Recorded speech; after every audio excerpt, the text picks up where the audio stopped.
What's up, everybody? This is Carice Foster.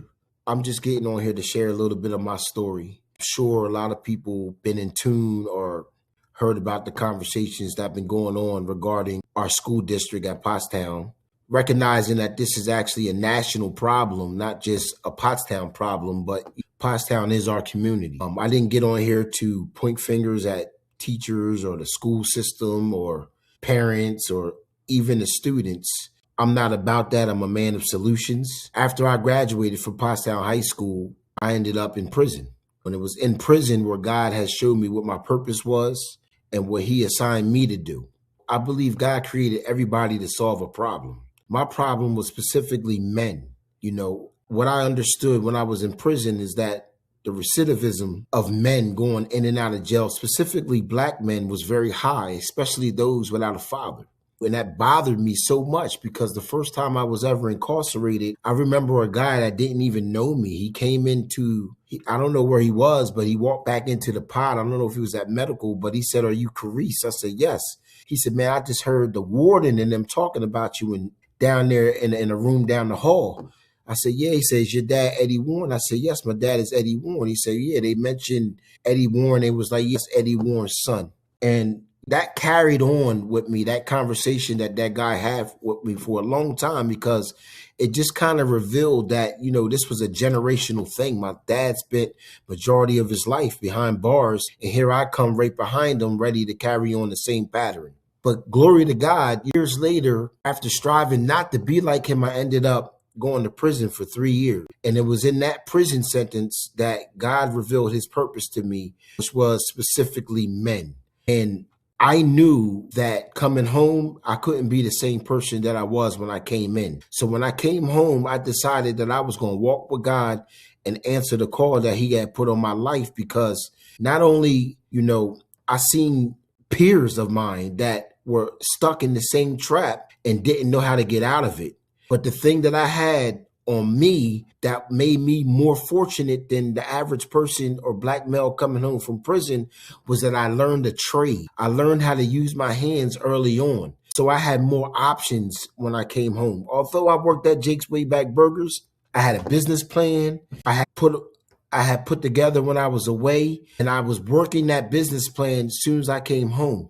So I was going to move to Florida, but God told me, "I didn't give you a testimony for people not to see." And I remember I called my girlfriend, who is my wife now, and I said, "Look, I'm not going to be able to move to Florida because God told me he didn't give me a testimony for people not to see. Plus, I had a son here that needed me to be present because I didn't want him to repeat the same patterns that me and his grandfather had already went through." So in that obedience, God elevated me in every area of my life. He elevated me in my finances. He elevated me in my business. He elevated me in ministry. He elevated me in my family. Everything was on the up and up. And then I got to a point where it was like, okay, God, they seen the testimony. Now what? And God said very clear, "Now give back."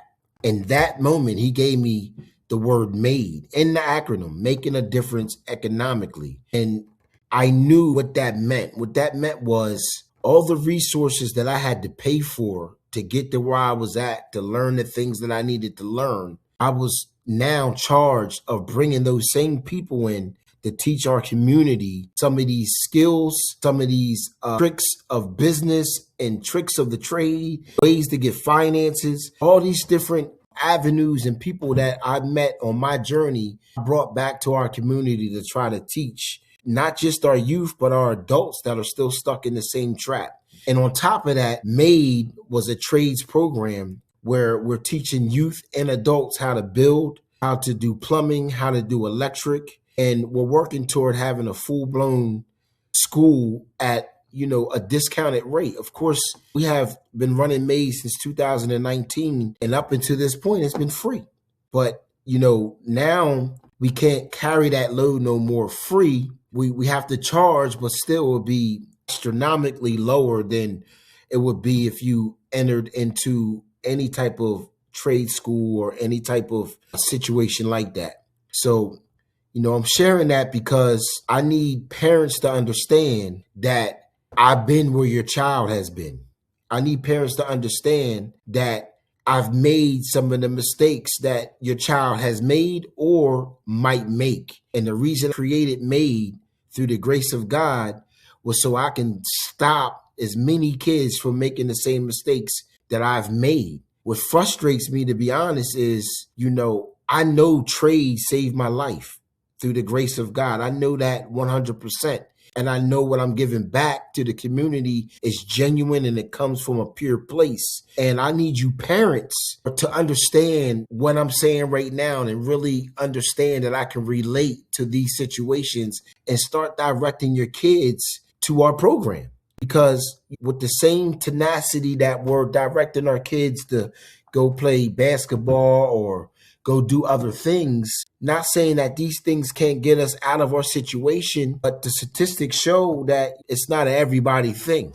Right now, the trades industry is a very open industry, especially for colored people. So I just wanted to share a little bit of my story, a little bit of my testimony, more important to get parents more involved, to get them more engaged. And I thought that if they understand a little bit more about me, a lot of people already know me, but I realize a lot of people don't. So I needed to show my face a little more and give you an understanding about what Made is and what we are about. Hope to see y'all soon.